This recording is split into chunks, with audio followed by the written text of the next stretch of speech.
బరువు తగ్గాలన్నా కొలెస్ట్రాల్ను అదుపులో ఉంచుకోవాలన్నా చాలా మంది ప్రతిరోజు ఉదయం 5 నుంచి 6 నానబెట్టిన బాదం పప్పులు తింటూ ఉంటారు. నానబెట్టిన బాదం పప్పులు ప్రతిరోజు తింటే ఆరోగ్యానికి ఎంతో మేలు జరుగుతుంది.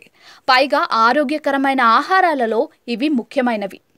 అందుకే డాక్టర్ల నుంచి న్యూట్రిషనిస్టుల వరకు అందరూ బాదం పప్పు తినాలని సూచిస్తూ ఉంటారు. కానీ అసలు సమస్య ఏమిటంటే వీటిని సరైన పద్ధతిలో తినకుంటే మేలుకు బదులుగా చిక్కులు తెచ్చిపెడుతుంది.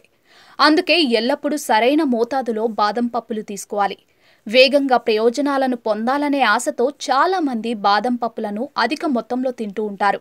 ఇది అంత మంచిది కాదు. ఇక్కడే అసలు ప్రమాదం ఉంది.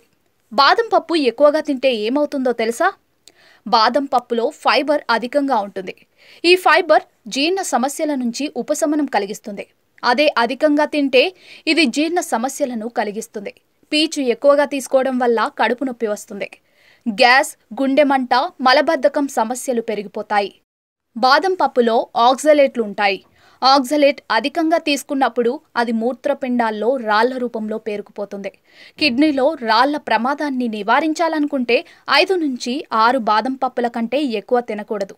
బాదం పప్పు తినడం వల్ల అలర్జీ సమస్యలు వస్తాయి. సాధారణంగా బాదం పప్పు తినడం వల్ల శరీరంపై ఎలాంటి దుష్ప్రభావాలు ఉండవు. కానీ ఇప్పటికే అలర్జీ సమస్యలుంటే అలాంటి వారు బాదం పప్పులను ఎక్కువగా తింటే ప్రమాదంలో పడటం ఖాయం. పోషకాహార నిపుణులు సాధారణంగా బరువు తగ్గడానికి నానబెట్టిన బాదం పప్పులను తినమని సిఫార్సు చేస్తూ ఉంటారు. ఈ గింజలలో ఆరోగ్యకరమైన కొవ్వులుంటాయి. ఇవి ఆరోగ్యానికి మేలు చేస్తాయి. కానీ బాదం పప్పు పరిమాణంలో జాగ్రత్తలు తీసుకోకుండా తింటే మాత్రం ప్రమాదమే. వీటిని ఎక్కువగా తినడం వల్ల శరీరంలో క్యాలరీలు పెరుగుతాయి. అప్పుడు బరువు తగ్గడానికి బదులుగా పెరుగుతుంది. బాదం పప్పులో విటమిన్ ఇ ఉంటుంది. ఇది శరీరంలో యాంటీఆక్సిడెంట్గా పనిచేస్తుంది. ఈ యాంటీఆక్సిడెంట్లు శరీరంలో రోగ నిరోధక శక్తిని పెంపొందించడంతో పాటు ఇన్ఫెక్షన్ల ప్రమాదాన్ని తగ్గిస్తాయి.